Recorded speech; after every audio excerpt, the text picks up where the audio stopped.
If you're currently working on a document in Microsoft Word and ever in need to select multiple words that are not next to each other, let's say you want to modify those texts or change some style or whatever you want to do with those specific text or word, then I'm going to show you how easy it is to do so.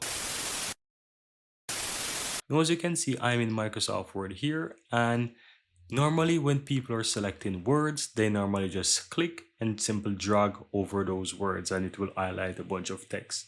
But if you want to select one word here, another bunch of word here, or something wherever, how do you go about doing that? Very easily. So all you have to do, simple go ahead and highlight the first word. So what I'm going to do, I'm going to simple highlight the first word here in each of these paragraphs. And let's say I'm going to go ahead and basically make some modification of the text font.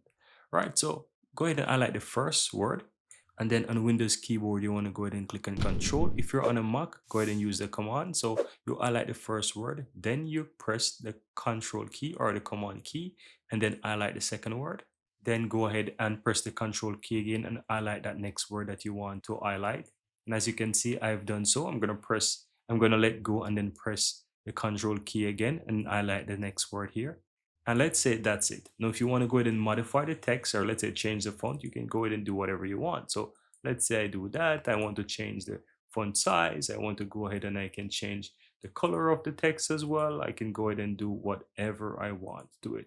And that's how easy it is, guys. That's how you can easily go ahead and highlight or select multiple words in a Word documents that are not next to each other so that you can do whatever you want with them. As easy as that. Very easy and very simple.